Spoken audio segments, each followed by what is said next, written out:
sekeluarga, Kiai Haji Wahid Marianto, dan seluruh para kiai yang hadir pada malam hari ini. Banyak sekali yang dari PB Jatmi, ada Waketum Kiai Mukhlas Sahkun, Bapak Sekjen Kiai Miftahul Falah, dan yang lainnya. Bapak Eros Jarot yang kami muliakan, Bapak Ahmad Mukawam yang kami hormati, lalu senior dan mungkin bisa dibilang pemimpin di gerakan, Mas Guntur Romli,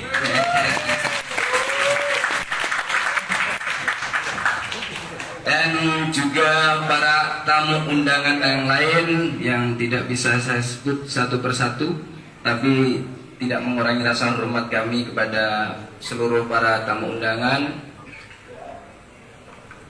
Pada intinya pada malam hari ini penyelenggaraan Haul Gus Dur yang ke-16, alhamdulillah kita semua dapat istiqomah dari peringatan haul yang pertama sampai yang ke-16 ini. Syukur alhamdulillah pondok pesantren ini selalu bisa istiqomah untuk memperingati dan memetik pelajaran apa yang telah menjadi teladan bagi kita semua, yaitu Kiai Haji Abdurrahman Wahid, guru kita bersama. Untuk pelaksanaan kegiatan pada malam hari ini, yang pertama kami ucapkan terima kasih yang sebesar-besarnya kepada terutama para tamu undangan yang telah menyempatkan waktunya, kehadirannya, dan juga kepada seluruh hadirin jamaah yang bisa hadir pada malam hari ini. Kami ucapkan terima kasih yang sebesar-besarnya.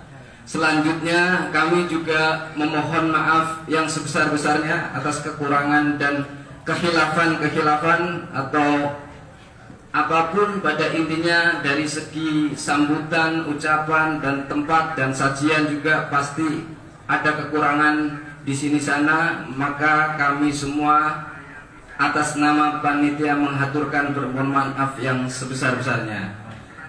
Pada malam hari ini saya hanya ingin menyampaikan terima kasih yang sebesar-besarnya pertama kepada seluruh panitia, santri-santri Soko Tunggal, Jamaah Majelis Taman Hati Soko Tunggal Abdurrahman Wahid, dan juga kepada teman-teman Kongko bareng Gus Dur atau Gus Durian.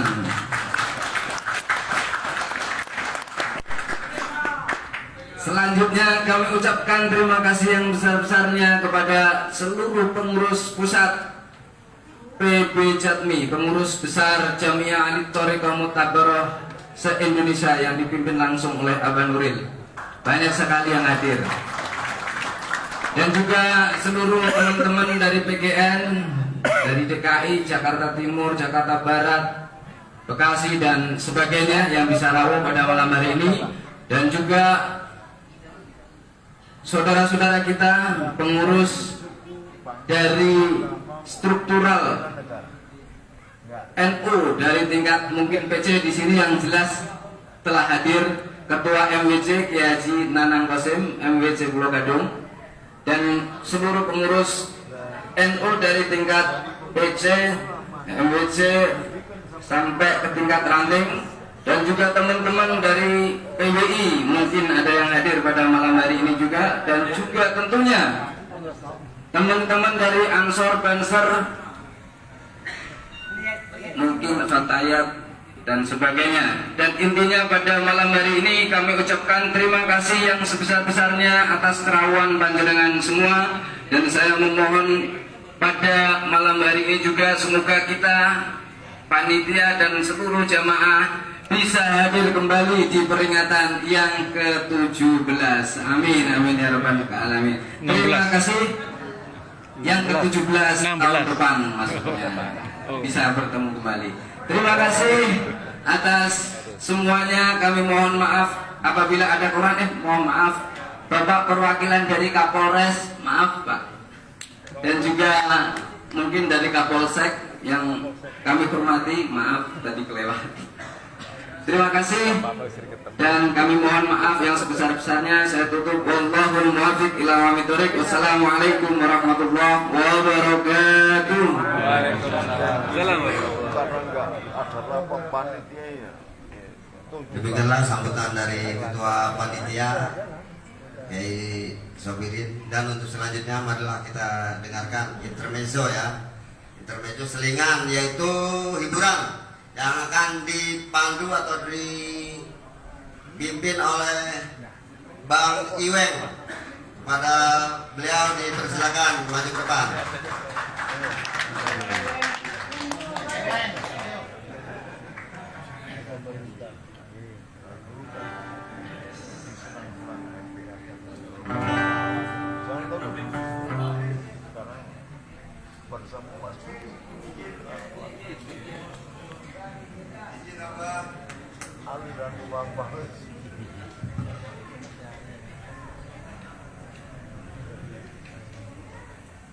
Bismillahirrahmanirrahim. Assalamualaikum warahmatullahi wabarakatuh. Selamat malam, salam sejahtera semuanya. Yang terhormat dan yang saya hormati para tokoh alim ulama, khususon guru kita semua, Abah Yai Nuril. Yang terhormat dan yang saya hormati para tokoh agama, tokoh bangsa, tokoh masyarakat. Yang terhormat dan yang saya hormati keluarga besar Soko Tunggal Abdurrahman Lahir. Ya, izin mohon maaf tidak bisa saya sebutkan satu persatu, tapi tidak mengurangi rasa hormat dan takjub. Izin Gus Guntur, izin Pak Eros Jarot, intermezzo ya. Saya berharap intermezzo yang saya sampaikan ini bukan sekedar intermezzo hiburan. Saya nanti ingin bawakan karya lagu baru saya yang terinspirasi dari tokoh di Soko Tunggal. Saya terinspirasi dari Kang Dakun. Terima kasih Kang Dakun sudah memberi inspirasi pada saya. Ramalan dari Jayabaya, Tikus Piti Noto Barisan. Beliau menyampaikan kepada saya nanya kan, apa sih maksudnya? Jadi maksudnya ini wong cilik rakyat jelata memberontak melawan penguasa-penguasa zolim. Kemarin terjadi tanggal 2 bulan Agustus ya, tanggalnya saya lupa, yaitu bagian dari ya mungkin ramalan Jayabaya ya, Tikus Piti Noto Negoro. Nanti akan saya bawakan, dan juga selain lagu Nasib Rakyat Jelata, saya ingin bawakan karya leluhur bangsa yang saat ini tenggelam, yaitu jargon Holopis Kuntul Baris. Baik, sebelum saya membawakan karya lagu saya, mari bersama-sama kita sholawatan, setuju nggak? Sholawatan versi saya. Salam seduluran salawase, berkarya bersama-sama, persaudaraan selamanya. Salam seduluran salawase. Seduluran salawase, seduluran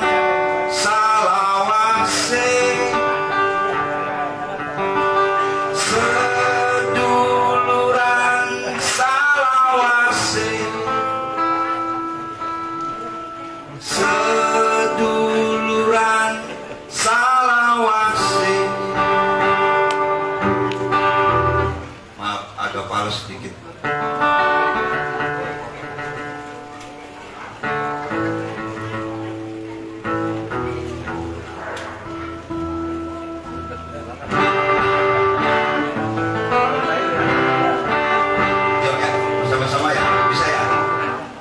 Yuk semuanya di belakang. Seduluran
semuanya.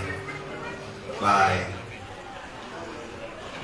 Izin kalau saya bilang siapa kita? Indonesia. Holopis. Siapa kita? Indonesia. Holopis. NKRI. Baik, lagu selanjutnya ini lagu yang terinspirasi dari Kang Dakun. Saya beri judul Nasib Rakyat Jelata. Pak Roto kopi pahit. Kopi pahit. Ada. Biasa Bapaknya pahit juga. Oh ini. Pahit sedangkan.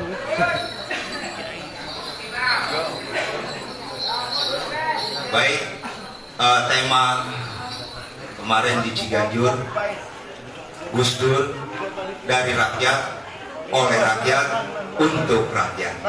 Gus Durlah yang selalu membela hak-hak rakyat, Gus Dur yang selalu memperjuangkan nasib wong cilik rakyat jelata. Nasib rakyat jelata.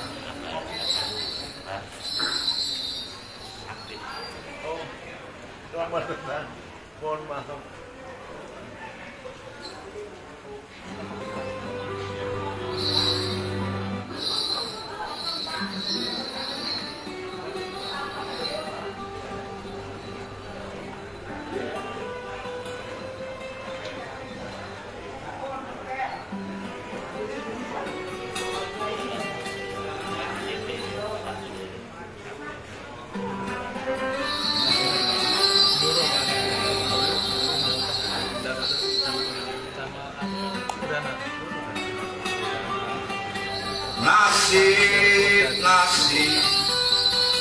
Nasib rakyat jelata,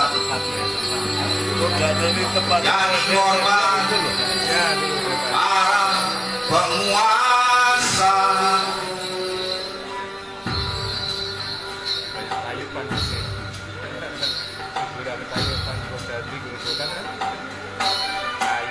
Inilah lagu dari rakyat jelata yang hidupnya terlunta-lunta, hidup miskin di negeri yang kaya raya, hidup sengsara lemah tak berdaya, bersuara di muka mulutnya, direnggut kebebasannya, ditindas, dirampas haknya, penguasa rakus yang semena-mena. Rakyat jelata, nasib rakyat jelata yang dirampas kemerdekaannya.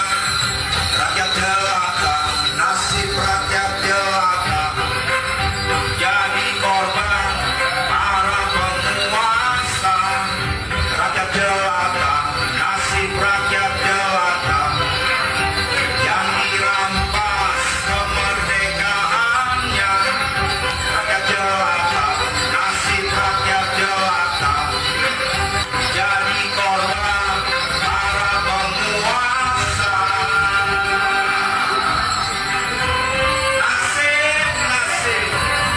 Nasib rakyat jelata, hidup miskin di negeri yang kaya raya.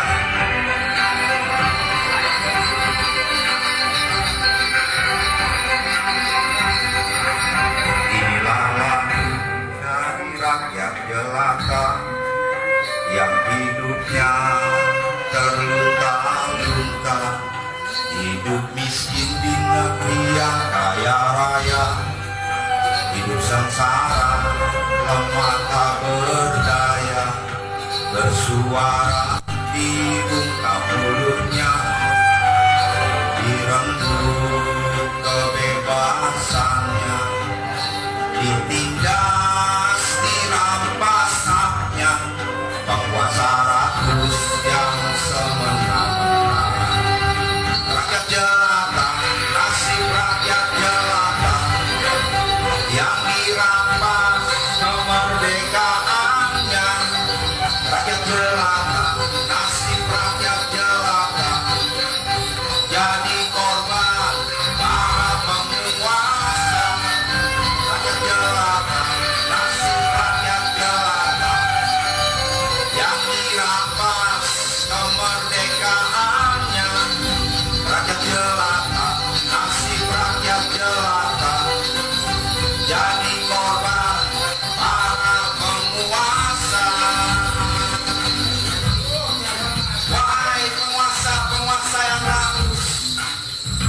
buta, telingamu tuli, hati nurani mati. Wahai rakyat jelata, mari kita bersama-sama lawan dan hancurkan mereka.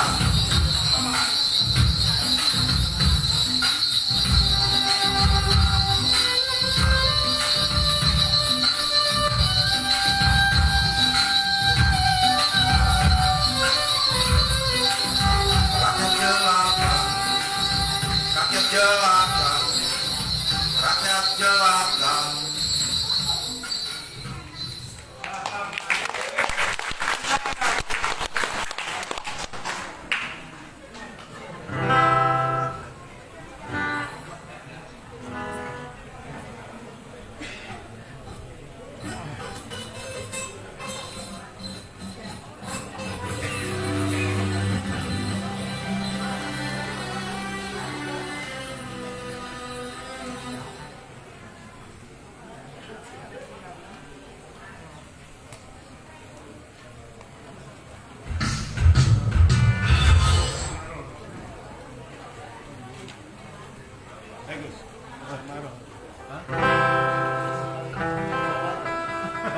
Baik, itulah lagu terbaru karya saya, judulnya Nasib Rakyat Jelata, dan insya Allah akan rilis di semua platform tanggal 5 Januari. Mohon doanya semoga lagu tadi bisa menjadi salah satu wakil suara rakyat wong cilik ya. Untuk selanjutnya, ini karya lagu saya yang sudah 1 tahun saya simpan karena saya butuh literasinya. Alhamdulillah saya keliling ke para alim ulama termasuk ke Abah Nuril untuk mencari makna filosofi dari Holopis Kuntul Baris. Alhamdulillah kemarin saya silaturahmi ke Abah Gusmus dan Yai Jadul Maula, ada titik terang. Jadi Holopis Kuntul Baris ini karya Kanjeng Sunan Kalijogo yang digaungkan pada saat itu oleh Raden Mas Panji Sosrokartono, Jepara, makamnya di Kudus. Sekarang maaf, dari tahun zaman Mas Raden Panji digaungkan juga oleh tokoh proklamator kita Bung Karno. Itu Bung Karno buat karya lagu Lancaran 45, digaungkan juga oleh Kinarto Sabdo melalui karya lagunya Gugur Gunung. Di era peradaban zaman saat ini udah hilang ya. Saya ikhtiar bersama tim saya, tim Holopis Kuntul Baris, ikhtiar menghidupkan kembali karya leluhur bangsa kita, Holopis Kuntul Baris, karena ini energinya besar sekali, makna dan artinya itu semangat kebersamaan, persatuan, dan gotong royong. Mungkin bisa disebarkan ini syairnya. Izin Abah minta barokahnya, semoga lagu ini bisa sukses, bermanfaat dunia akhirat. Ini lagu sudah saya simpan 1 tahun yang lalu karena saya nggak berani mengeluarkan karya tanpa literasi yang kuat. Alhamdulillah, insya Allah lagu ini akan rilis nanti tanggal 14 Januari di hari 1 abad NU dalam hitungan Masehi.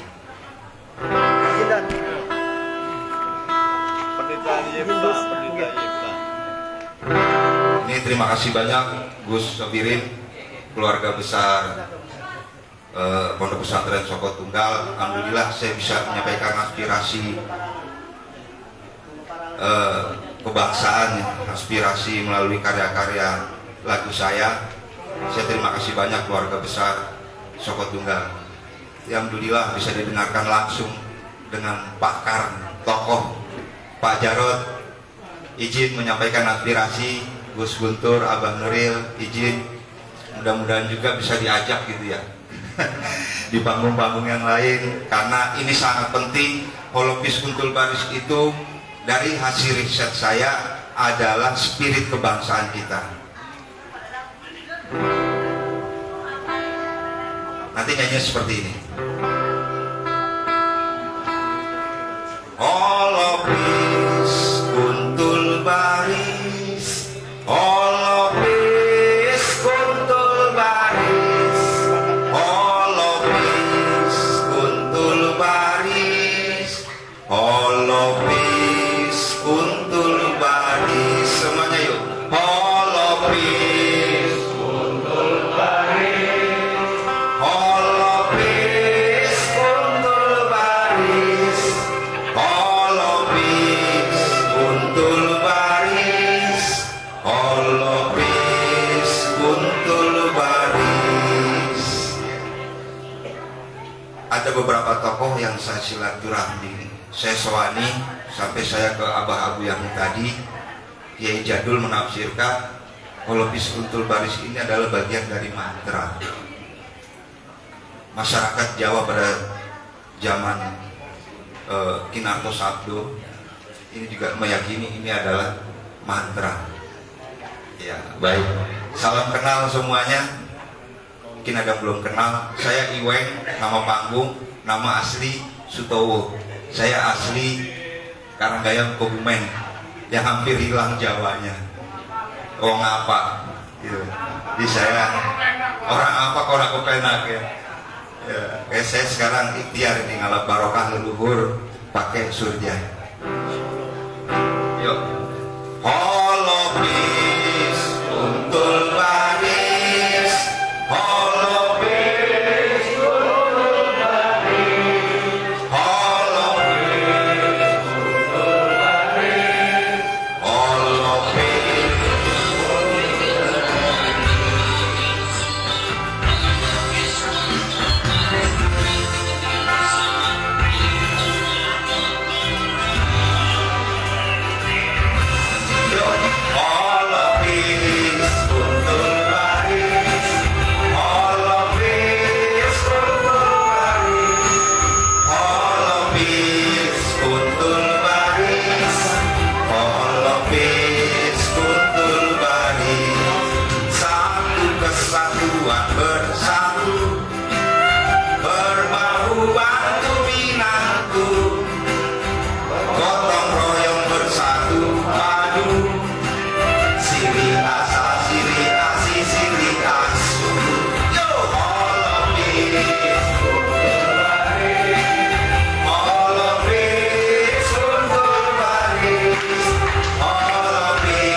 Hafiz.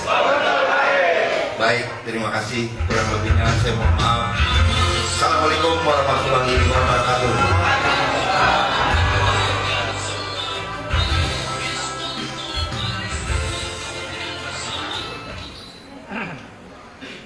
Hafiz Guntul Baris, atas nama hadirin dan hadirat dan atas nama panitia kepada Bang Iweng MJC dihaturkan banyak terima kasih, teriring doa jazakumullah khairati wa sa'adatid dunya wal akhirah, amin ya rabbal alamin.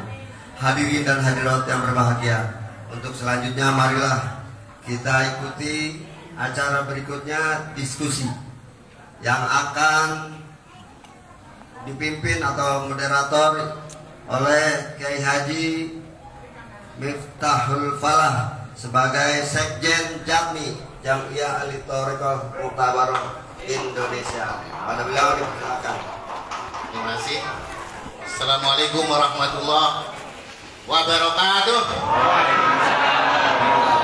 Alhamdulillahirabbil alamin. Wassalatu wassalamu ala asyrafil anbiya wal mursalin Sayyidina Muhammadin wa ala alihi wa sahbihi ajma'in. Wa ba'd. Al-mukarramun, para alim ulama, para tokoh yang hadir pada kesempatan Haul Gusdur yang ke-16 di PB Jami Pondok Pesantren Abdurrahman Wahid Soko Tunggal Rawamangun Jakarta. Terutama secara khusus kami perlu sebutkan penghormatan kita bersama yang kita muliakan Abah Dr. Haji Nuril Arifin Husin, pengasuh Pondok Pesantren Abdurrahman Soko Tunggal sekaligus Ketua Umum Pengurus Besar Jamiyah Ahli Thariqah Muktabaroh se-Indonesia beserta keluarga beliau.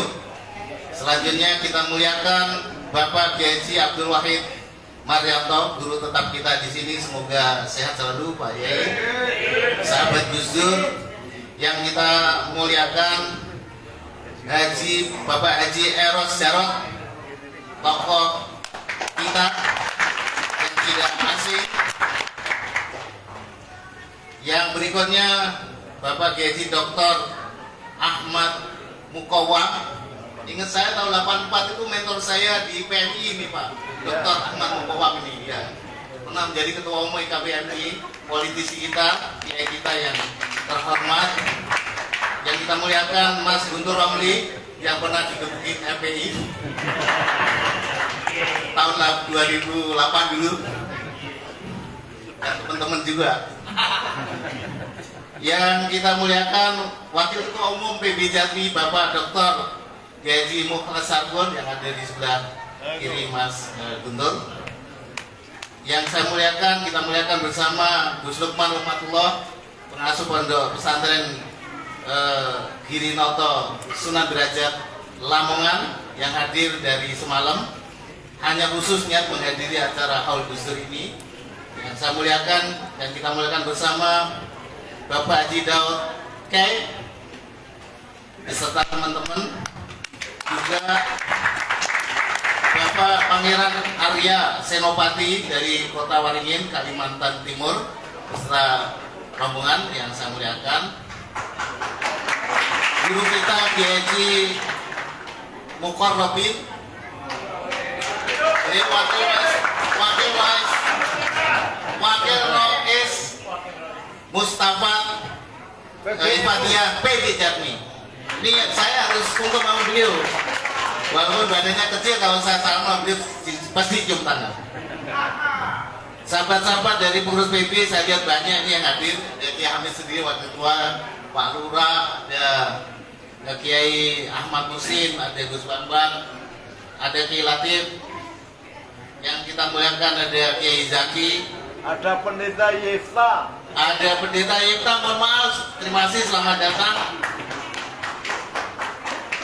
Bapak-bapak, ibu-ibu, ada guru kita Kiai Munawi yang di musi FPI juga itu. Yang saya muliakan, Bapak Ibu semua hadir hadirat yang di atas maupun di bawah.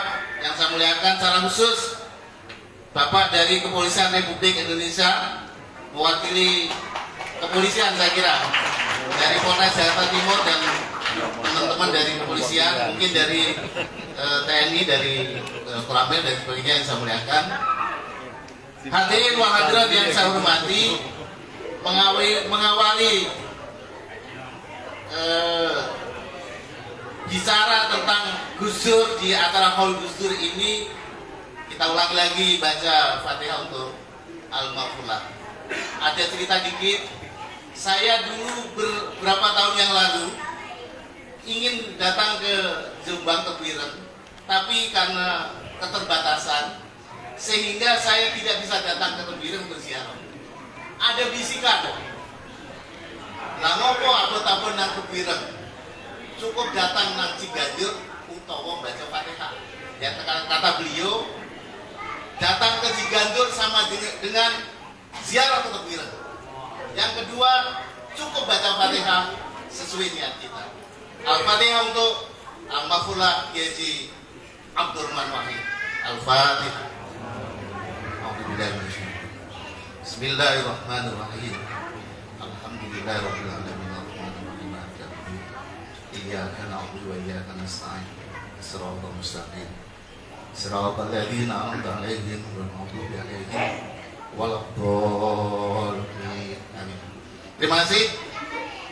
Hadirin wa hadirat yang saya muliakan, mengawali testimoni ngomongin tentang Al-Maghfurlah Kiai Haji Abdurrahman Wahid, kami mau dengan hormat Bapak Dr. Kiai Haji Mukhlas Agung, penulis buku tentang Gus Dur yang 6 jilid, 1 jilid segini. Itu penulisnya, Wakil Ketua Umum PB Jati. Monggo Pak Kiai Mukhlas, waktu 7 menit. Monggo. Assalamualaikum warahmatullahi wabarakatuh.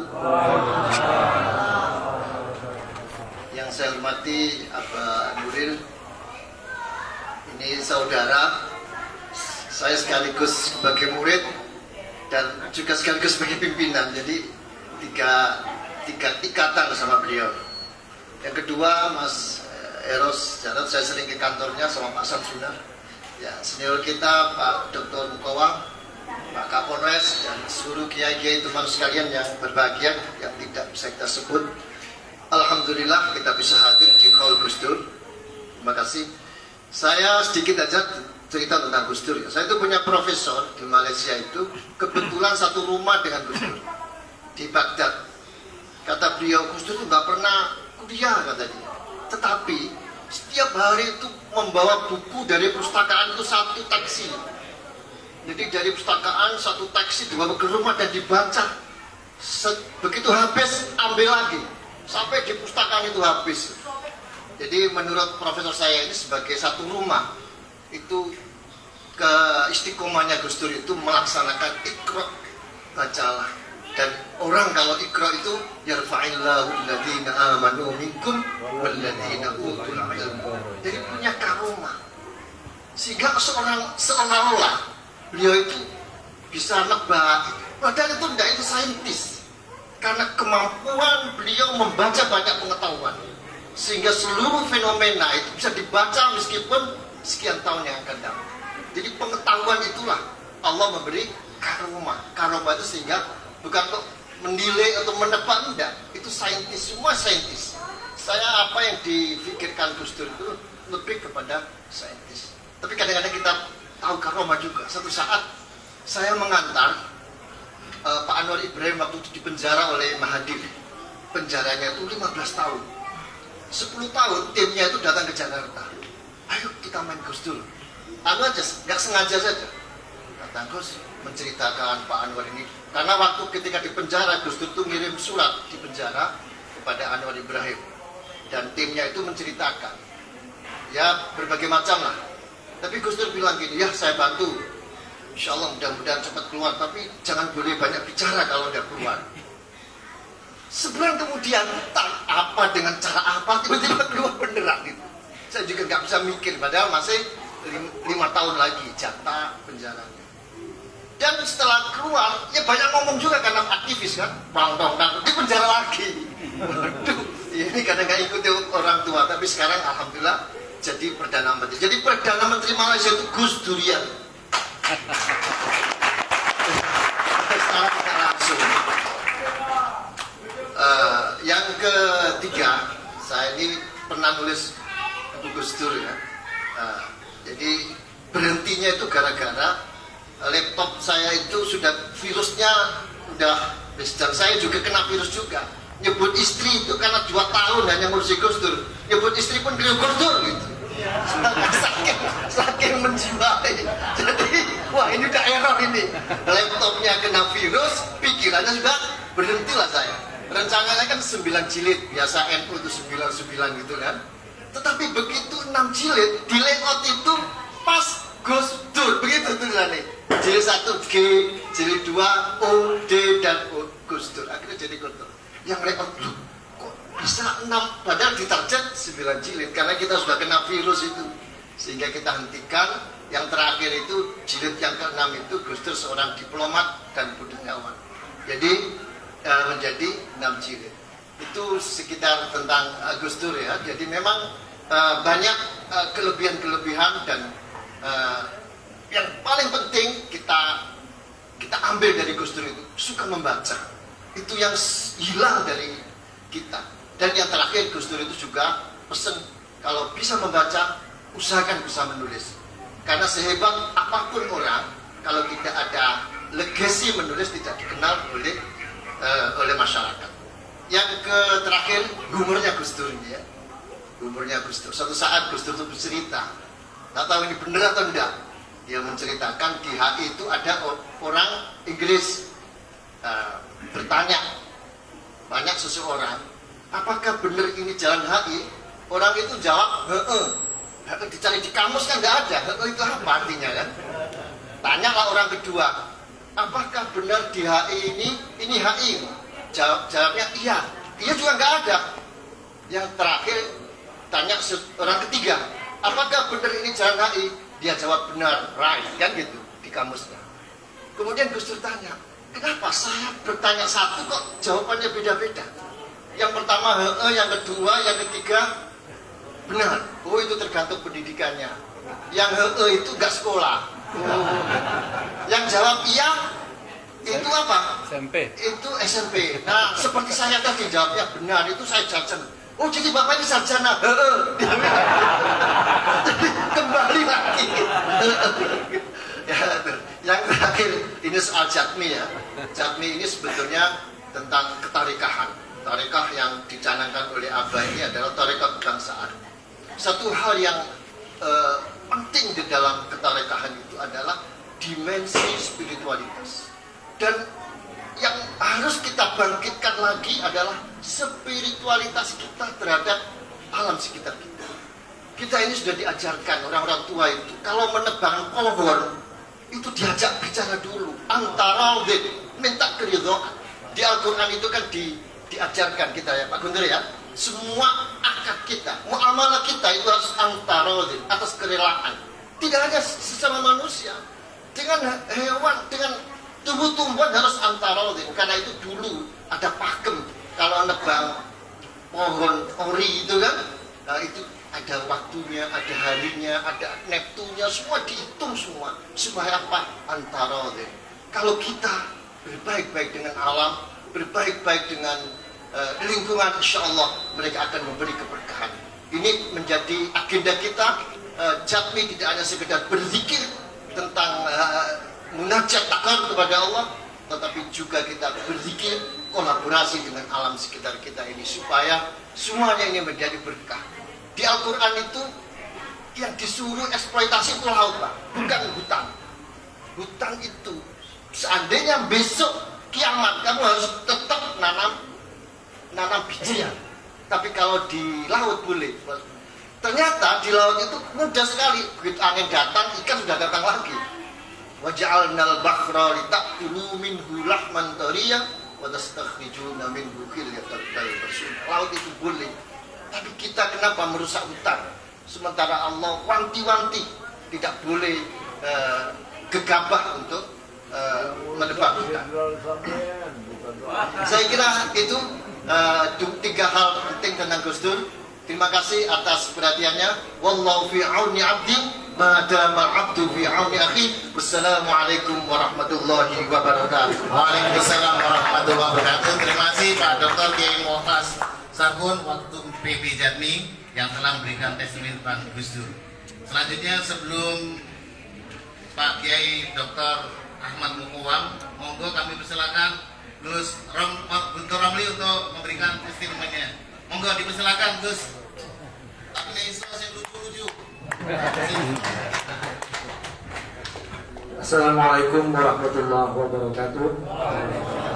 Yang sama-sama kita muliakan Abah Ki Haji Nurul Arifin. Kita doakan semoga beliau sehat, panjang umur.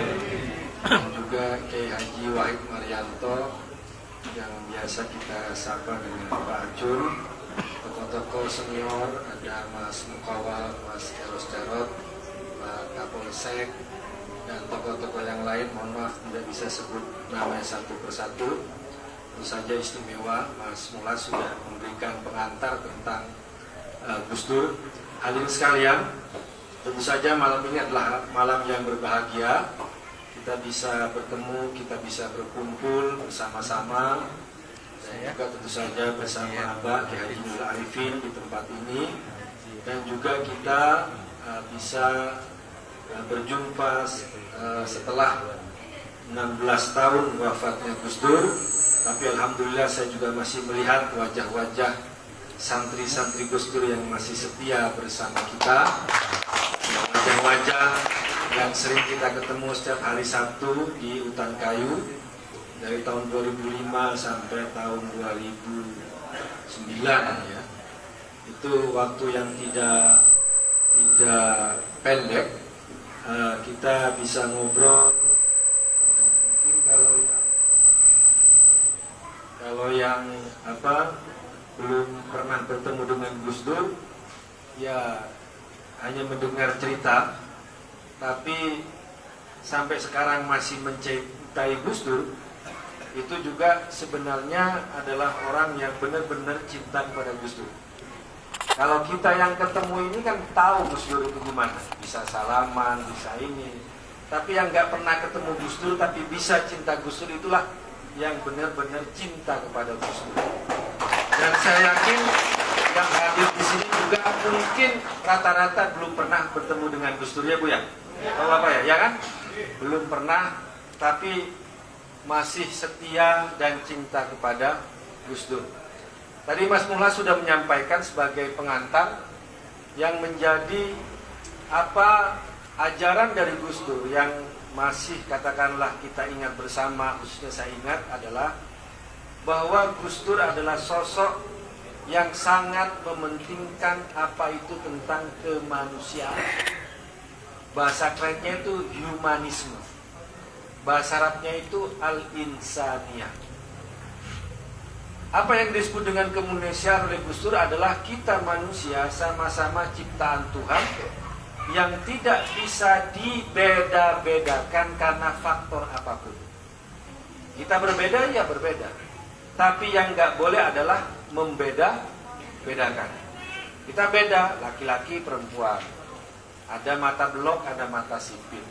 Ada kulitnya kuning langsat, ada yang putih, ada yang gelap seperti saya. Status sosial juga berbeda, pendidikan juga berbeda. Tapi yang tidak boleh adalah membeda-bedakan. Secara agama juga berbeda.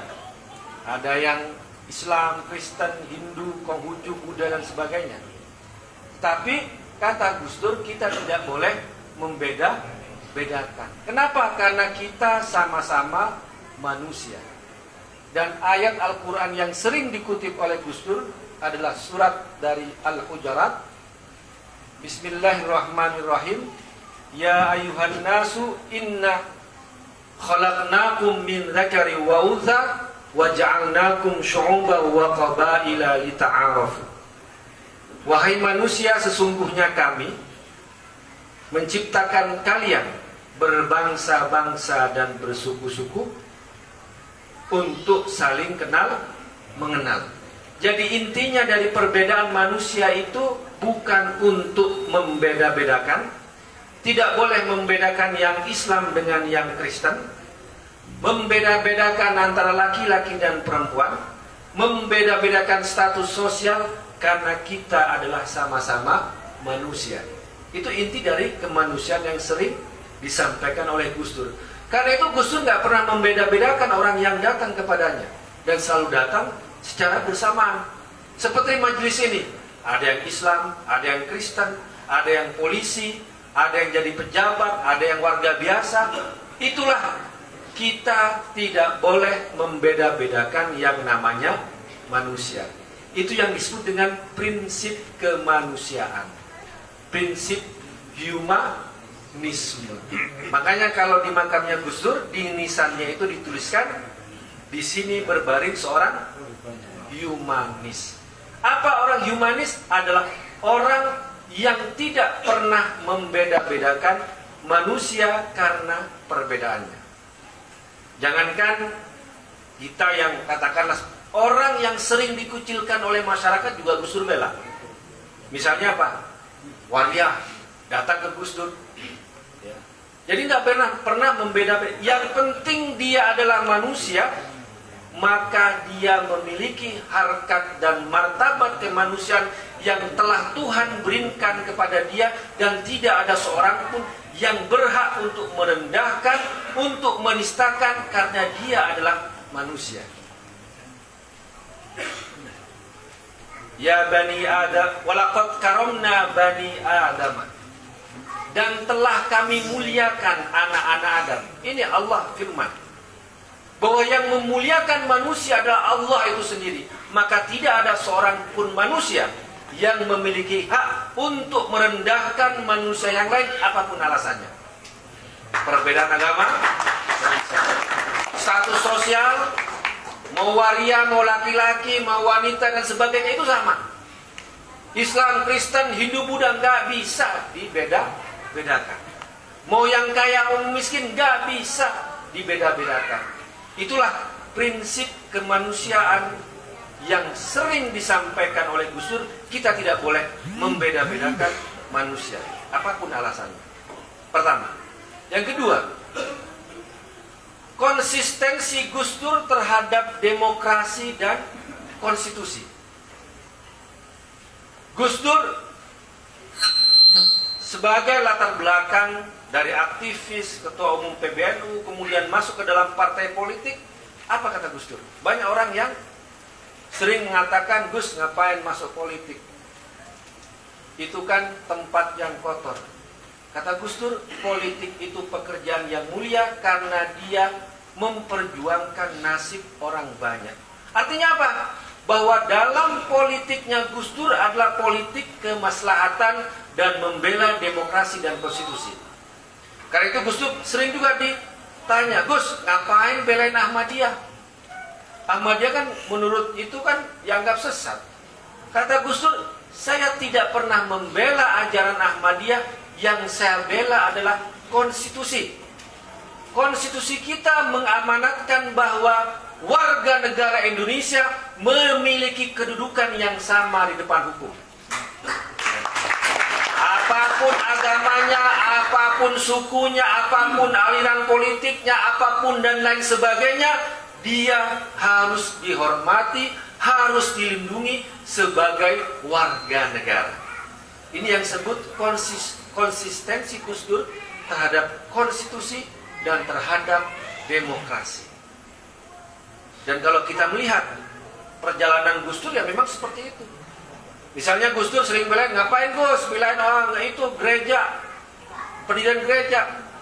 Kata Gus Dur, bukan bela ajaran Kristennya, tapi orang Kristen juga punya hak yang sama mendirikan rumah ibadah seperti hanya orang Islam. Itu kalau kita bicara pasal-pasal di Undang-Undang Dasar 1945, pasal 29. Bahwa semua punya hak untuk menjalankan ibadahnya sesuai dengan kepercayaan masing-masing. Jadi nggak boleh ada orang yang melarang rumah ibadah agama yang lain, karena kita juga tidak mau kalau rumah ibadah kita juga dilarang. Ini yang disebut dengan konsistensi terhadap konstitusi, terhadap demokrasi. Nah, yang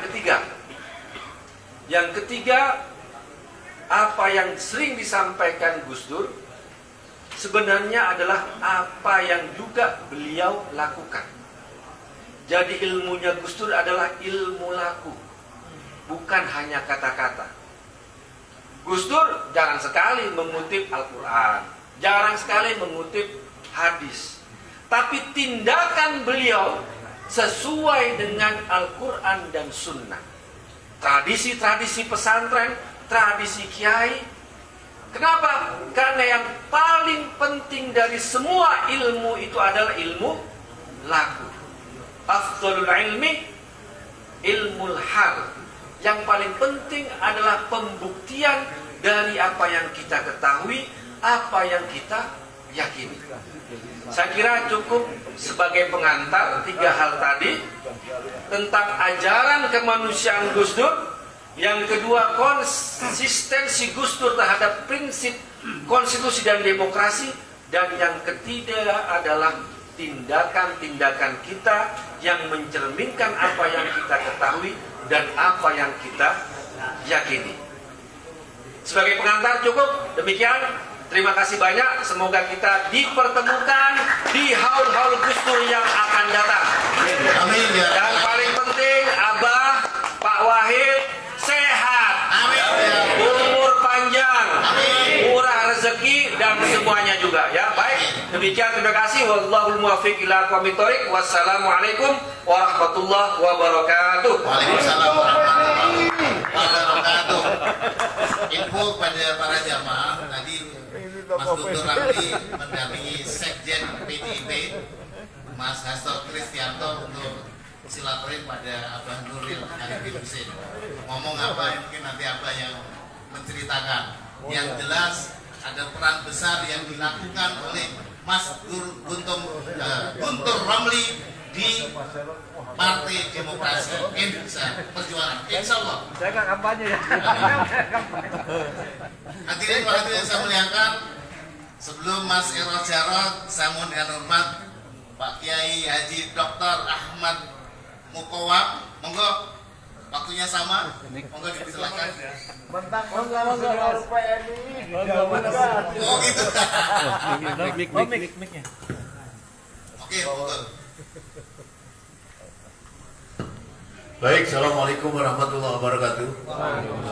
Bismillahirrahmanirrahim. Walhamdulillah wassalatu wassalamu ala Rasulillah wa ala alihi washabbihi wa wala. La haula wala quwwata illa billah amma ba'du. Kiai kita Gus Nuril Arifin. Jadi saya ini kalau dulu suara mau mangan enak.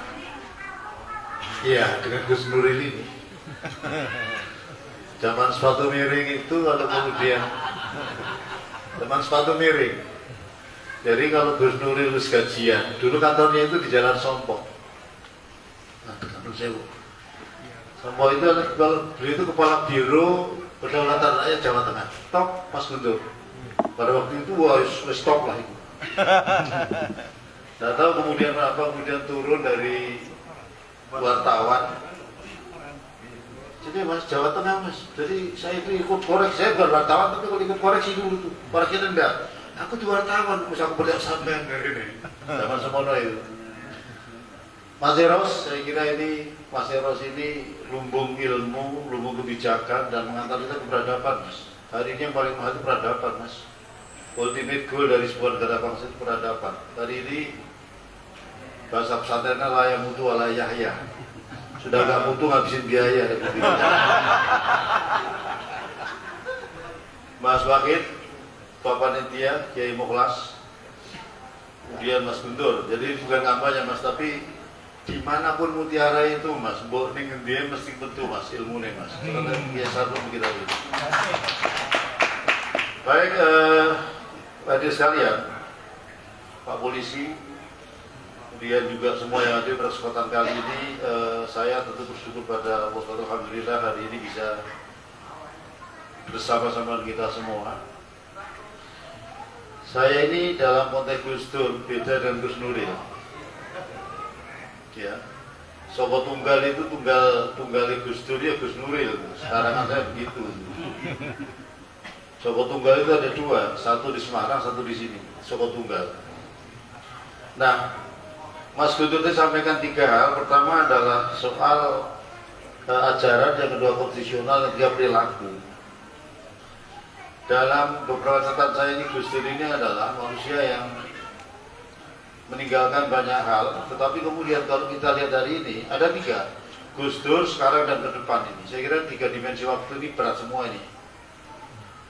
Gus Dur ya presiden di Rangawai, ya Rangawai, ngebanda juga enggak, cari duit juga enggak. Tetap saja rumahnya belum di Ciganjur. Beda sekarang ini berhektar-hektar. Pak Jokowi juga begitu, gak karu-karuan, dari orang miskin menjadi orang kaya raya di Republik ini. Mohon maaf ini. Dan saya kira kalau kita bicara Gus Dur itu realistik itu ada dalam diri Gus Dur. Sosok yang hari ini mahal sekali. Gus Nurin, kalau Nabi itu kadoan, awet dhewe. Kalau Gus Dur kadoan, tak boleh dia Nabi gitu loh. Jadi menurut saya ini Nabi kadoan terlalu jauh untuk kita wujudkan dalam perangkat pikiran yang realistis di antara kita ini. Nah, karena itu pertama dalam pandangan Gus Dur itu luar biasa dalam konteks kebangsaan. Saya kira sopan ngaku nilai itu loh. Saya nggak akan menduplikasi itu ya. Lalu yang kedua, high politiknya itu ini Mas Guntur hari mahal. Dulu yang namanya dialog antara Kiai Saha dengan Gus Dur mengenai politik. Politik itu ada etika, politik itu ada moralitas. 2 hal ini yang secara hukum tidak terakomodasi di budaya hukum Indonesia.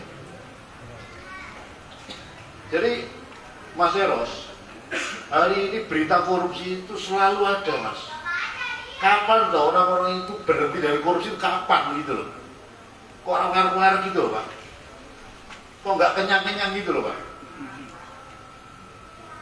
Miris kalau kita lihat berita korupsi hari ini. Kemarin hari ada korupsi 2,7 triliun dihentikan kasusnya untuk kasus di Sulawesi Tenggara. Korupsi yang beratus triliun juga sekarang didiamkan oleh pemerintah hari ini. Jadi menurut saya ini Mas Guntur, hari ini nek Om Jawa ngomong itu Pak Prabowo itu mikul dhuwur mendem jeruk. Bukan mendem loh ya, mendem. Itu mabuk. Masa kalau Jokowi kalah rek, bener loh rek. Kita sayang sama para Prabowo sebetulnya, tapi kemudian dengan situasi yang mendem jeruk tadi itu, bukan mendem loh ya, mendem sapol-pol ini kemudian jadi semua. Jadi artinya Mas Eros, kalau kemudian kita bicara ke depan, nggak ada ini rakyat itu berkarpe dewe hari ini, autopilot hari ini. Kalau kemudian kita bicara etika dan moral, hukum kita itu sudah membenarkan apa yang menjadi bagian daripada korupsi itu. Mas Guntur lagi itu mencari orang, Mas, dapat beasiswa Mas dari Indofood kalau mau. Adalah orang bisa mengembangkan sebuah paradigma baru mengenai bahwa korupsi itu adalah fungsi dari pembangunan. Guru mau nasi mandi hari ini. Saya cari orang anak hukum pidana yang memastikan bahwa mulai Pak zaman Sumitro dulu kan 30% korupsi, hari ini sudah 60%. Tapi kalau kemudian kita background akademiknya, siapa para akademisi ilmuwan yang mampu mengangkat isu korupsi itu menjadi bagian dari pembenahan akademik? Nggak ada hari ini. Kampus manapun nggak ada yang berani. Simpel saja secara matematis, metodologinya adalah korupsi itulah fungsi dari pembangunan, atau pembangunan sama dengan fungsi daripada korupsi. Nah ini yang kita semua risau bahwa kok kemudian hari ini situasi tidak karuan begini dan high politiknya Gus Dur sudah hilang sama sekali hari ini. Kemudian tadi akibat dari Gus Dur itu kerangka etika tinggi kemudian adalah dia tidak transaksional. Bahkan dulu Gus order beli jadi pejabat itu. Order Pak Mahfud itu di pertahanan mestinya, bukan pertahanan. Konon dulu Pak Jailani itu Menteri Parposten itu dulu adalah kepala daerah Jawa Tengah, Pos Jawa Barat. Konon kemudian temannya Pak Gus Dur ada nama Panggal Cito, itu kepala dinas PU Kabupaten menjadi dirjen. Kenapa nggak ada transaksional pada waktu itu? Jadi karena itu kalau hari ini Mas Guntur kita semua risau semua bahwa kalau kita melihat hari ini fakta-fakta transaksional itu terjadi sedemikian masif marahnya. Rakyat di mana? Wallah bisuap. Bukan bisuap, bisuap. Nah, ini kan kacau balau. Kemudian Gus Dur dekat dengan rakyat, saya kira simbolistiknya sudah banyak sekali. Kemudian dia kemudian tidak populer tapi visioner. Ibu dan Bapak sekalian, itulah cara NU, itulah cara Gus Dur, itulah cara Gus Dur yang kemudian menyadarkan rakyat itu ketika dia dengan cara joglingan. Saya Mas Eros pada waktu masih di sono itu, Gus Dur kan orang marah semua, DPR kekanak-kanakan itu. Ya, kanak-kanakan. Jadi ketika itu saya tepuk tangan sendiri, yang lain tetap kaget semua apa yang disampaikan Gus Dur, saya tepuk tangan sendiri. Karena itu ketika tadi Mas Eros sampaikan untuk Gus Dur jadi presiden itu, nama ketika saya pilih itu adalah nama yang tidak ada dicatat orang lain, Pak Musra Sarbon, Drahman Wahid. Karena cara Kiai Saha Mahfud memanggil Gus Dur adalah Drahman Wahid. Maka pada waktu pemilihan presiden tahun 2020, 2021, saya milih itu adalah Drahman Wahid. Itu nickname, cara memanggil almarhum Kiai Saha Mahfud terhadap Gus Dur pada waktu itu. Jadi PR kita ya, ibu sekalian, singkatnya adalah saya nggak ngerti lagi bagaimana kemudian dua paradigma yang hari ini selalu kita gembar-gemborkan, tapi selalu distingsi dengan realita. Apa? Satu, ulama, mohon maaf nih. Yang kedua, umarok. Selama dua ini kemudian dua pilar enlightened bangsa ini tidak benar, maka kemudian saya kira tidak akan benar negara ke depan. Saya termasuk orang yang skeptis, pesimistik, walaupun ini tahun baru 2026. Lalu yang kedua, ibu sekalian, Mas Guntur, kita berada di partai politik. Tapi hari ini buruknya Republik itu karena dua hal. Pertama karena politik, lalu yang karena hukum. Bagaimana Republik bisa ngatur kalau kemudian partai-partai politik tidak bisa melakukan satu proses penyadaran politik secara benar? Selama partai politik, semua kehidupan politik, selama ekosistem politik tidak berdasar pada etika moralitas, jangan bicara Republik ke depan. Politik kuncinya. Karena gubernur ya dari politisi, presiden dari politik, wali kota dari politik, ya bahkan menurut saya Pak kepolisian kalau tidak punya pihak politik susah sekali rasanya gitu Pak. Ini fakta. Yang kedua, hukum ibu sekalian. Mari kita cermati MK. MK itu dalam satu hal, apakah dia sesuai budaya hukum Indonesia? Tidak. Jadi tadi Mas Guntur sampaikan, agama sesuai dengan kepercayaannya masing-masing. Ini kan dalam bahasa nahwinya Pak Molas, ini kan mudhof dan mudhof ilah ini. Agama dan kepercayaannya. Pak Eros dan istrinya, bukan Pak Eros sendiri tidak. Kiai Nuril dengan pondoknya. Nya itu kembali kepada subjek yang ada di depan itu. Hari ini coba MK memutuskan bahwa kepercayaan berdiri sama dengan agama-agama di Indonesia ini. Geblek juga ini MK ini. Jadi ngomong punya omong ternyata bahwa sang pengambil itu adalah punya mertua dulu adalah kepala ketua sebuah ada kepercayaan di Indonesia. Jadi karena itu kemudian terakhir saya katakan, saya ingin sampaikan sekalian tadi bahwa politik itu mulia, karena itu mari ibu sekalian, ini saya kira menjadi tools ya. Nggak bisa politik itu dijauhi, nggak bisa. Tapi bagaimana politik itu berdasar pada etika, pada nurani yang mencerahkan dan lain, itu menjadi PR kita bersama. Karena itu terakhir saya katakan bahwa masa depan dengan ketiadaan Gus Dur, saya kira saya sepakat dan kita terus sepakat bahwa Gus Dur jangan hanya dijadikan sebagai referensi masa lalu. Tapi bagaimana ajar Gus Dur kemudian bisa menjadi referensi kita untuk kita bicara masa depan. Demikian, wassalamualaikum warahmatullahi wabarakatuh. Waalaikumsalam warahmatullahi wabarakatuh. Terima kasih Pak Kiai Dr. Ahmad Mukawam. Enggak, saya jangan disebut dua-duanya itu.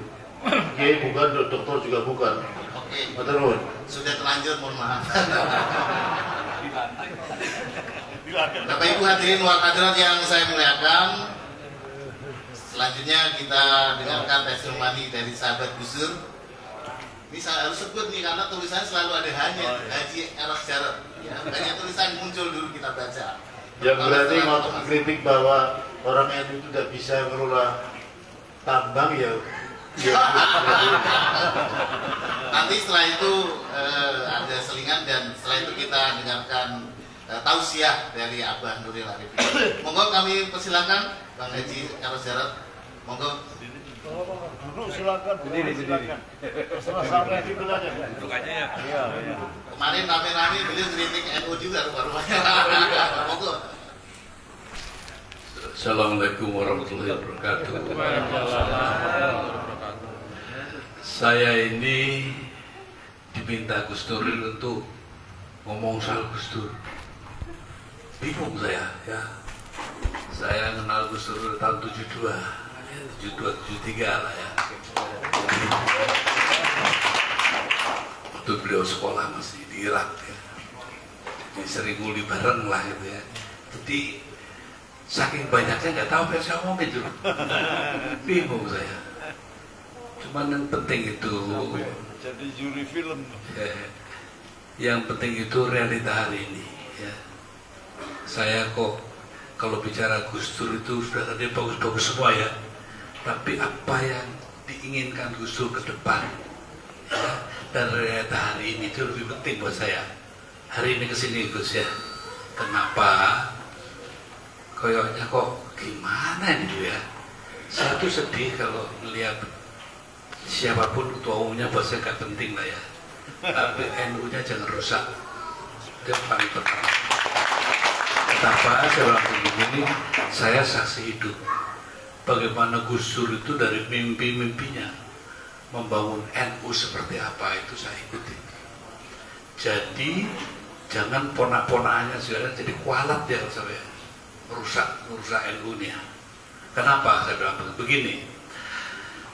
Kenapa saya walaupun secara KTP kartu tanda anggota nggak ada NU-nya ya, tapi saya NU dari keturunan.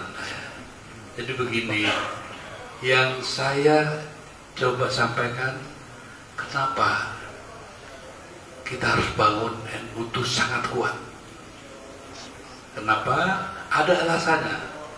Waktu itu kita sepakat.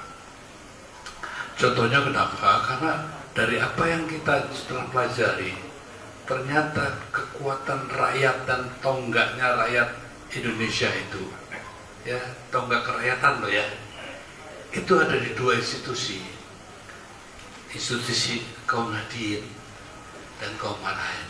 Itu kesepakatan loh ya, kesepakatan yang kenapa saya bilang sama Pak Mega, saya pertemukan dia di rumah saya sama Gus Dur, karena saya bilang Mbak, tidak bisa itu, Gus Romli sendiri tidak bisa, tapi harus bersama-sama. Makanya NU harus kuat. Nah sekarang kan partainya Gus Romli kan sudah diacak-acak ya, udah jalannya tuh tersyak-syak. Nah sekarang ini ada juga upaya supaya NU ditersyakkan juga. Nah ini bahaya, makanya ini saya juga kalau bicara sama Gus Dur, Persis yang saya omongkan kan. kalau Gus Dur masih hidup, pasti saya ditelepon gitu. Dan pasti dia bilang, ya apa tuh gitu. Dan hanya satu kata dia selalu bilang lawan. Nah ini yang saya pesankan, saya tanya tadi, ini semua banyak NU-nya, kayaknya semua NU nih. Makanya NU harus tetap kuat. Kenapa? Kalau NU rusak, saya jamin Indonesia pasti rusak. Makanya Gus Duril, bolehlah kita membanggakan Gus Dur begini, begitu, banyak lah, sampai 8 buku ditulis ya. Tapi kalau hasil akhirnya seperti ini kan menyedihkan ya. Nah saya pernah bilang, Gus Dur pernah bilang ke saya, rasanya kurang lebih. Aku udah kocok loro, catat ya bahasa Jawa. Kalau saya nggak ada catat ya, aku punya 2 teman. Saya diperkenalkan, satu namanya Gusmus ya, yang kedua saya Takir. Jadi saya kalau ada apa-apa nanya dia. Kalau saya adil tuh isih seneng gue harus jabatan. Dan sisi jiwa si siapa itu Gusmus ya. Tapi dua-duanya punya ilmu yang cukup mumpuni. Sehingga saya bilang sama Mas Said karena sekarang udah banyak keluar di televisi itu ya, jangan dimakan ambisinya, tapi hakikat dasarnya itu loh yang sudah ditentukan Gus Dur bahwa NU harus besar dan diselamatkan. Jangan gara-gara tampang kok berantakan gitu ya. Makanya saya bilang apa teman-teman tuh, kadang-kadang kalau kita dikasih seorang itu mbok pikir dulu sebelum nerima. Ini dikasih makanan betulan apa racun? Gitu. Saya sudah katakan pada saat Pak Yusuf juga, stakuf sudah saya bilang, ojo lah gitu. Ya, apa boleh buat ya? Karena ada hal-hal yang sebenarnya saya ingat selalu pesan Gus Dur. Bayangin Mas ya, dulu itu kan rombongan tas kresek ya kan, sampai bercita-cita gitu ya. Dia masalah pokoknya ini kudu nganggo ekolak gitu ya. Oh, ya, itu direncanakan dan diperjuangkan. Nanti katanya tadi Mas Guntur tadi bilang ya, harus dilakune gitu ya. Dan itu dilakukan dengan perjuangan macam-macam. Akhirnya NU besar. Itu realita ya. NU besar masuk di sentral kekuasaan. Jadi kalau NU seperti hari ini, saya sebagai orang yang menyaksikan dan turut bersama Gus Dur gitu ya, agak kecewa. Nah ini pesan kepada teman-teman NU, tolonglah jangan kita ini kumpulan kayak orang-orang pengemis itu ya. NU itu pemilik republik, bukan kebalikan gitu. Itu menteri-menteri itu kan sebenarnya pesuruh kita semua itu, termasuk presiden ya, jangan terbalik. Jadi NU harus tegak berdiri lagi gitu. Jangan kalau para kiai dipanggil ke istana, walah Semriri. iya, harusnya yang ke istana dong datang ke pesantren ya, harus dibalik. Itu kalau mau ngikutin cara Gus Dur berpikir dan bersikap. Ya, Bang Ghazali. Jadi maksud saya, sudahlah kalau puja-puji buat Gus Dur udah terlalu banyak ya, karena saya nyata. Tapi justru apa yang diwariskan harus kita pelihara dong ya. Sudah membesarkannya itu tidak mudah, siang malam. Saya juga temennya, dia kan punya ziarah itu ya. Ya kalau ziarahnya doanya begitu. Bukan hanya mendoakan buat dirinya ataupun apanya ya, untuk Indonesia. Jadi tadi itu apa tuh, Kuntul Baris itu ya, Lupis Kuntul Baris itu sudah menjadi realita kehidupan dia. Jadi saya minta para penonton di sini gitu, jangan cepat-cepat lah. Kita tuh sudah ada domba.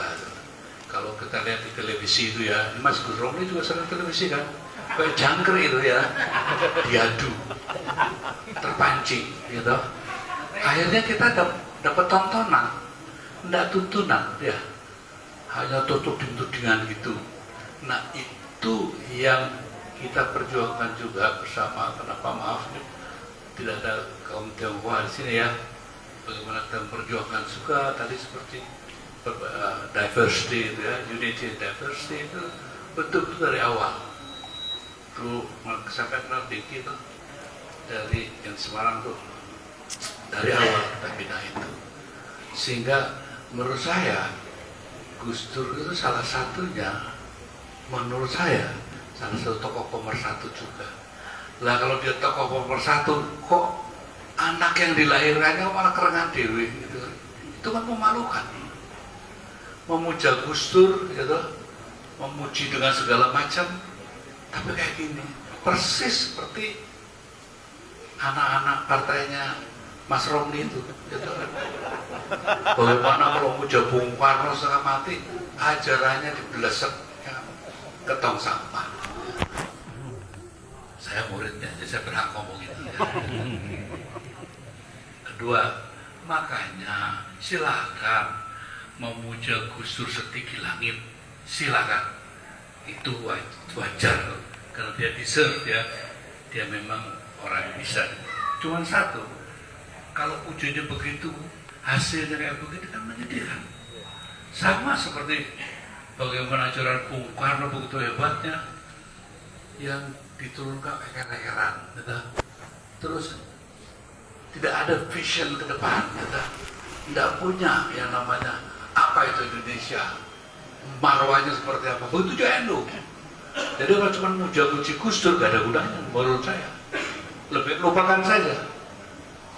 Kalau cuma membiarkan NU seperti ini.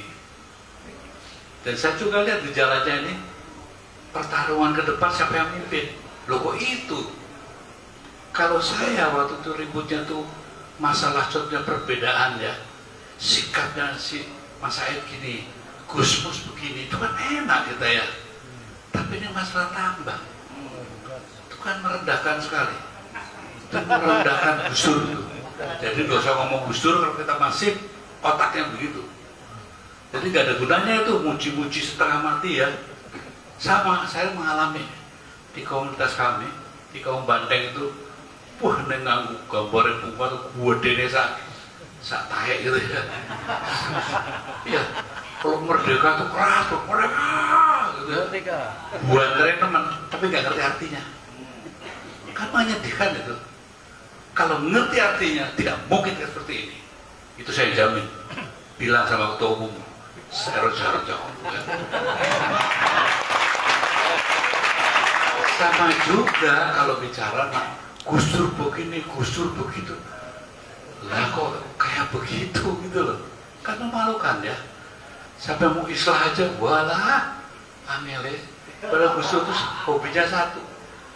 Mas Ros, NU ini orang salah paham tuh NU.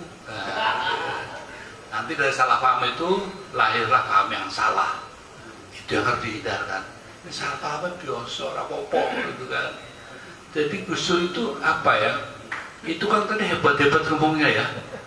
Orangnya biasa-biasa saja menurut saya gitu ya. Buat saya kenapa saya bilang Gus, aku seneng kalau Gus siji tok ya. Kayak kiai yang nggak kayak kiai gitu ya. Tuh banyak kiai yang pakai udah macam-macam dandanannya. Jadi ya gitu aja. Nah cuman yang saya hargai adalah semangatnya, cita-citanya.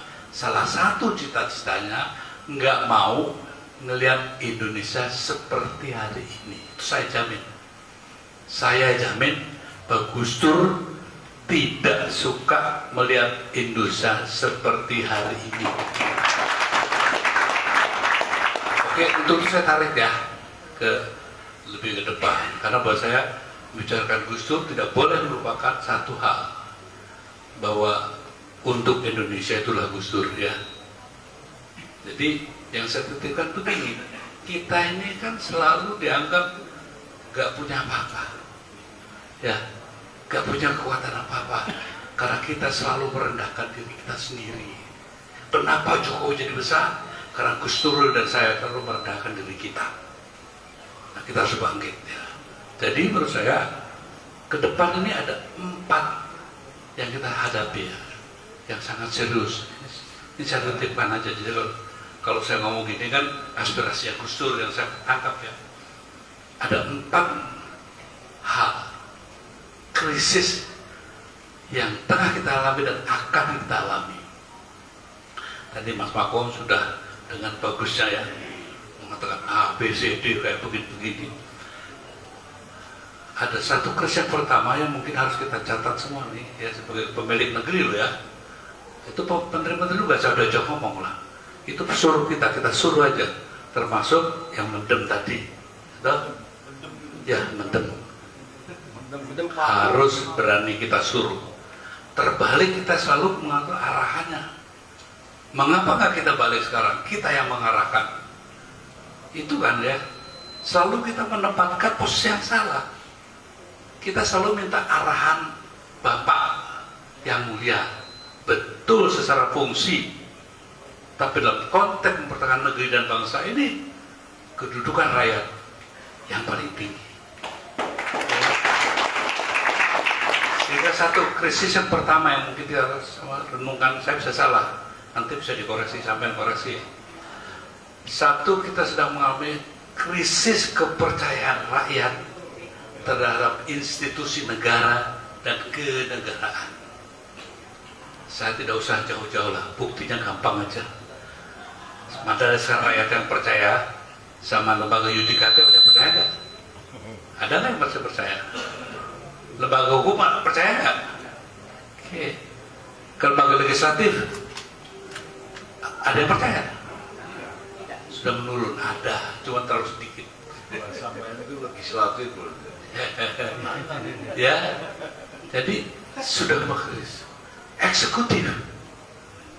Tadi Mas Bako sudah memberikan ceramah tadi ya. Turunnya kepercayaan rakyat. Dan ini menjurus pada krisis kepemimpinan. Dan bahayanya itu krisis kepemimpinan nasional. Karena 3 institusi penyelenggara negara berada dalam krisis yang cukup serius menurut saya. Ya. Nah, dari krisis ini yang saya perhatikan, saya tadi waktu saya beragak ngobrol sama Gus Dur, keluarnya kayak gini, gitu ya. Ini akan menurunkan krisis berbangsa dan bernegara. Terbukti, kita lihat sekarang Aceh udah mulai ya, sudah mulai mengibarkan bendera yang lain. Mengapa? Karena dia nggak tahu lagi, ini negara hukum apa negara kekuasaan sih, gitu ya. Kemudian pertanyaan kedua, itu pasal 33 Undang-Undang 45 yang katanya seluruh kekayaan negara itu untuk kesejahteraan rakyat, kok nggak gitu ya? Gitu. Ya. Kemudian katanya begini, kita lihat bencana, bayangin ya, waktu tsunami itu hanya 1 provinsi loh ya. Ini 3 provinsi dan cukup berat menurut saya. Itu yang namanya buatan pepohonan aja untuk dibersihkan saja 6 bulannya mungkin masih diperlukan waktu lebih. Belum juga dinyatakan sebagai bencana nasional. Nah, dalam hal ini tentunya dia nggak tahu lagi. Jadi kalau nanti ada, saya rasa Aceh mungkin ya, kita harapkan tidak ya. Makanya ini tugas kita semua, daripada ngomongin Gus Dur, ini pesan Gus Dur ya, bahwa saya NKRI katanya harga mati ya. Kalau NKRI harga mati gitu. 1, Papua ini tinggal selangkah lagi ini. Kalau terjadi apa-apa, jadi kalau nanti Mas siapa ini ada yang teriak-teriak aktivis ya revolusi, oh betul orang revolusi tidak akan pernah ada di Indonesia. Yang ada chaos.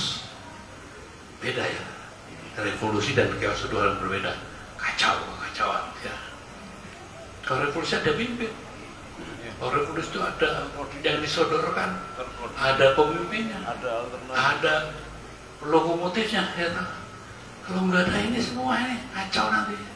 Itu yang sebetulnya tugas NU dan tugas sebetulnya kelompoknya Mas Guntur Romli itu ya, bukan untuk debat di televisi gitu, tapi do something for the country kan gitu ya. Nah, itu juga sama, makanya nih sekarang kan sudah Banten sudah dibelah itu ya, jadi udah keplek-keplek kan. Ini NU kan mau digitukan Mas ya. Jadi NU, ayolah kita kalau mencintai Gus Dur, cintailah harapannya, cintailah cita-citanya. Kita harus bersatu dan jangan mau diadu domba, ya kan? Makanya Gus Dur kita tuh nggak mempan diadu sama Ahmadiyah. Saya sama Gus Dur itu orang yang pertama diminta sama teman-teman Syiah ya, kita sembahyang bareng Mas. Nanti imamnya gantian. Dan kita akrab kok, nggak ada persoalan karena kita tidak mau diadu domba. Itu prinsip yang Gus Dur bilang, wes rasa nanti wae gitu ya. Jadi sama teman dia juga, kita semua aja kita pakai, sama Konghucu, sama Christian juga ya. Kita semua berikan kesempatan yang sama, kita rangkul. Nah, ada kekuatan besar yang mencoba ingin Indonesia kayak Uni Soviet, ya. Makanya krisis kedua tadi berbangsa dan negara itu sudah punya potensinya sekarang, ada krisis. Nah, memasuki krisis ketiga ini yang akan membuat 1, 2 tadi bertambah tajam dan melahirkan nanti krisis yang keempat. Krisis yang ketiga ini krisis ekonomi, ya. Maaf ya, hari ini saya nggak perlu pakai data lah, datanya cari sendiri lah ya. Tapi sekarang gini aja lah, ibu-ibu yang bisa jawab pas saya ya. Sekarang itu belanja 100.000 tuh udah gak dapat apa-apa. Betul nggak Bu ya? Susah nggak? Nggak, jangan malu. Sekarang tambah susah apa tambah oke? Nah, hal ini sudah mendekati hal-hal yang kita khawatirkan. Saya bukan nakut-nakuti, kita harus bersatu menghadapi ini semua. Jangan sampai nanti karena krisis ekonomi kalau terjadi, karena tanda-tandanya sudah ada. Beda tahun 98 dulu, yang kere, yang ngemis-ngemis itu para konglomerat. Rakyat masih bisa belanja ini, belanja itu, karena dari catatan kita 3% itu yang hidup itu rakyat bawah loh ya. Mereka hancur semua. Sekarang kebalikan. Kalau terjadi krisis ekonomi, mereka itu udah tenang-tenang saja. Rakyat yang kesulitan. Dan ini sangat mudah dipecah belah. Kupiknya tipis. Orang NU yang begitu kompak aja bisa ribut kok ya. PDIP yang begitu kompak berantakan. Karena apa? Karena mereka tahu kelemahan-kelemahannya. Sama. Dulu kami itu di PDIP ya. Ini Mas Romli itu masih itu ya. Dulu kalau datang ke rumah saya itu, Mas, uang transport dong gitu ya. Sekarang rumahnya udah gede-gede. Jadi teman-teman itu bukan dendam politik, tapi dendam sosial. Kan gila loh. Di NU hati-hati. Karena kita kan satu mazhab nih. Oke, bareng kita ya. Begitu melihat ini, buah langsung silo matanya. Hancurnya semua karena itu. Itu yang saya selalu selalu coba ya menangkan ya. Kalau sedikit-sedikit adalah gusur ya. Tapi secara prinsip ya kita tidak pernah mau berbuat itu ya.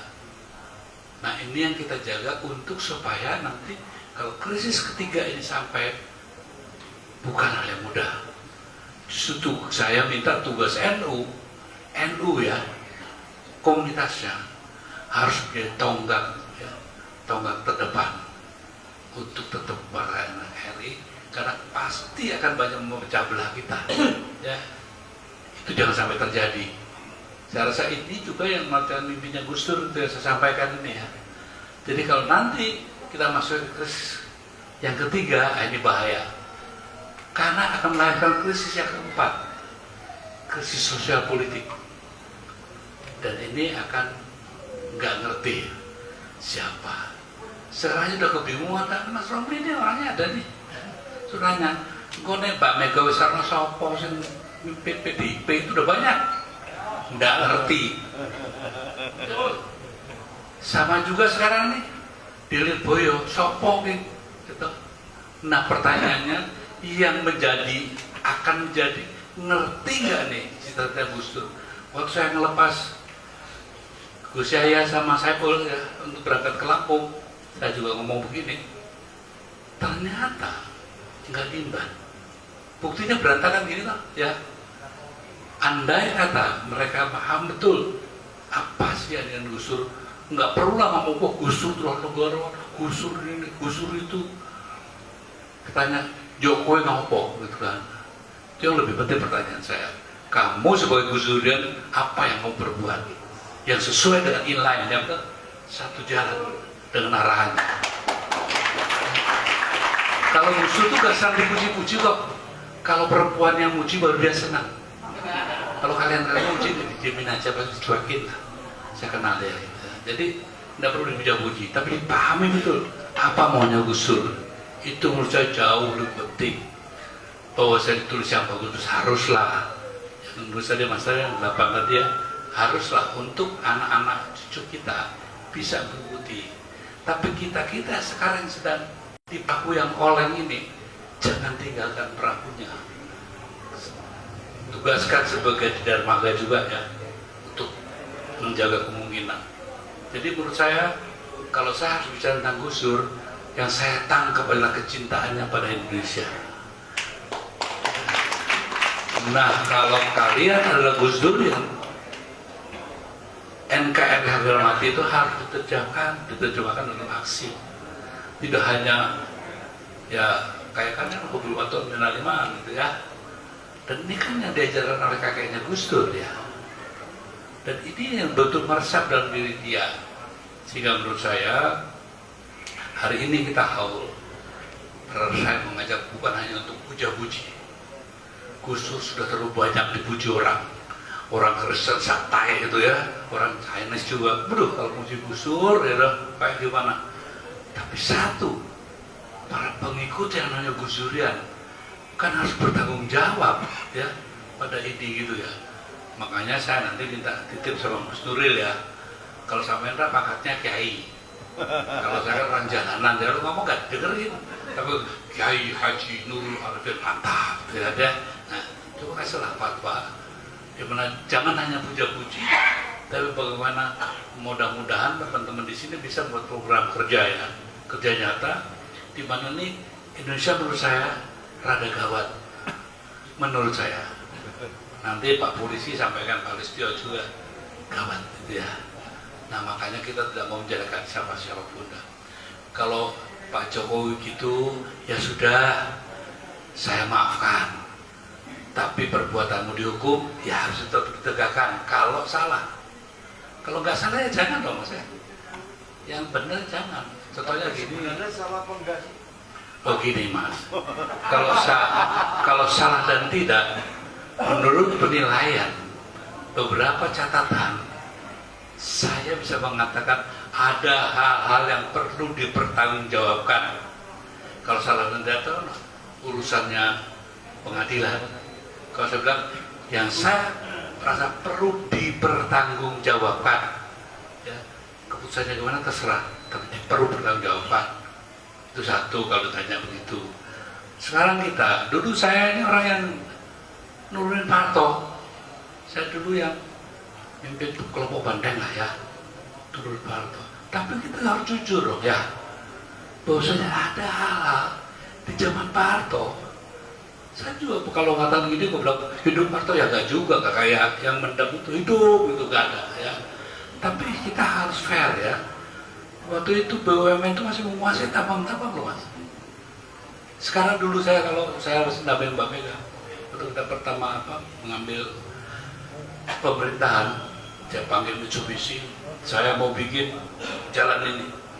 Rakyat tanya, mau bayar dengan apa sir? Gitu. Mau bayar dengan apa kamu maunya? Saya punya batu bara, saya punya nikel, saya punya banyak hal. Pasir apa? Terserah kamu, kita bisa atur. Sekarang bisa nggak gitu? Nggak bisa. Kalau bilang saya punya batu bara, langsung Haji Syah bilang, oh enggak itu punya saya. Erick Thohir sama Boy Thohir, oh enggak itu punya saya, bukan punya negara. Tadi dia bilang tadi. Dari hasil rokok pajaknya 220 triliun, dari hasil tambang 60 triliun. Coba, sedangkan kalau kita Pertamina dulu ya, Pertamina itu hanya ngasih 18% mas, ya, kepada yang ini, yang lainnya punya negara. Kalau sekarang batu bara, ya punyanya mereka itu. Bayangkan kekuatan mereka seperti apa. Jadi kekuatan yang sering di Forbes itu, orang-orang kaya itu ya, itu kekuatannya sama negara 11-12. Kan bahaya ini. Jangan pakai diskriminatif apa, saya nggak suka lah ya sikapnya apa ya, rasialis gitu ya. Tapi ini polisi yang salah. Nggak ada yang penting kebudayaan ya, apa contoh budaya lah itu ya. Kalau ekonomi, kekayaan, kekuatan ekonomi negara di satu etnis tertentu itu bahaya menurut saya. Tanpa harus saya benci Tionghoa, teman saya banyak Tionghoa, saya pendiri dari organisasi yang namanya Bhinneka Tionghoa Nasionalis Indonesia. Jadi saya nggak mungkin dibilang rasialis. Tapi sebagai pengelola negara, tidak mungkin saya akan memberikan kekuatan ekonomi sebuah negara pada satu etnis tertentu. Ini bahaya. Dan kedua pertanyaan saya, halo Mas Jokowi, halo Mas Susilo, Bapak Yudhoyono, halo Mbak Mega, halo juga ini terakhir, Prabowo. Apa alasan kamu memberi tambang ini ke itu, ke si dia? Apakah dia punya komitmen untuk melaksanakan pasal 33 ayat 2 dan ayat 3? Ya satunya oke lah, tapi 2 dan 3 ada nggak? Kalau ada, kenapa kamu berikan? Ini kan hal yang menurut saya salah satu penyalahgunaan kekuasaan. Nah, kita sebagai pemilik negeri jangan minta arahan dari mereka yang harus kita arahkan kok, gitu loh. Jadi saya minta NU kembali tegak ya, sebagai institusi yang punya kewibawaan. Orang mau bebel ngatung loh ya. Iya, kaum pengatungan loh ya. Itu yang saya menyakitkan hati saya. Dulu saya sama Gus Dur, contohnya kita mainan Pak Harto, kita mainin ya. Ya saya kalau Rasul dong, Yus aku tak dorong gitu ya. Kita mainkan. Jadi nggak ada itu kayak kayak daki duduk jadi ya. Kayaknya minta dikasih pangkat, kasih jabatan gitu kan. Nah mudah-mudahan NU terbebaskan dari hal itu. Jadi titipan saya, kalau saya bicara kok tadi tidak ada puja-puji ya buat Gus Dur ya, karena sudah banyak puja-pujinya. Yang saya sodorkan adalah Gus Dur sebagai seorang negarawan yang memimpikan kejayaan Indonesia. Yang pasti seorang Gus Dur harus mengatakan yang dicita-citakan Gus Dur bukan Indonesia yang seperti ini. Jadi mudah-mudahan kemudian sampai ngasih lah ya tausiahnya yang gimana gitu ya. Saya akan terbatas kemampuan saya, yang saya bisa sampaikan hanya itu aja, pesan saja. Jadi ini bahasa batin saya sama dia yang saya ucapkan, karena saya dampingin dia kan dari tahun 73, 72 ya, itu 52 tahun lalu kan udah apalah ya, mangan bareng apa bareng, udah ngaco bareng gitu ya. Saya alami semua, dari mau ngaconya sampai hebatnya sampai kacaunya juga ya, lewatnya juga gitu. Saya ikuti semua. Tapi satu yang tidak pernah berubah, kecintaannya pada Republik ini. Saya pesankan, mudah-mudahan apa yang saya sampaikan ini mungkin tidak seperti harapan bagaimana menceritakan tentang Gus Dur. Yang saya bisa simpulkan, yang saya bisa resapi adalah apa yang diceritakan Gus Dur. Itu aja yang bisa sampaikan. Mudah-mudahan kalau ada kata-kata kurang berkenan, saya minta maaf. Dan kepada teman-teman saya akan sebut satu-satu. Ya. Terima kasih semuanya. Mudah-mudahan di tahun 2026 ini kita tetap sehat lahir. Saja. Terima kasih. Assalamualaikum warahmatullahi wabarakatuh. Waalaikumsalam warahmatullahi wabarakatuh. Terima kasih Mas Eros yang telah memberikan testimoni tentang Gus Dur, terutama kritik besar untuk Nahdlatul Ulama. Mudah-mudahan kita sehat dan bisa berkhidmat untuk bangsa dan negara Indonesia. Terima kasih. Selanjutnya nanti kita ikuti wejangan tausiah dari orang tua kita, guru kita, abah Nurul Arifin Nur Husain. Tetapi Pak Lurah usul karena ini tim Gambus ini datang dari Tangerang hujanan, Gus, Bang, naik motor, jadi biar tampil sejenak 2 lagu ya. 2 lagu yang Semarang. Oke. Tapi mohon izin sebentar.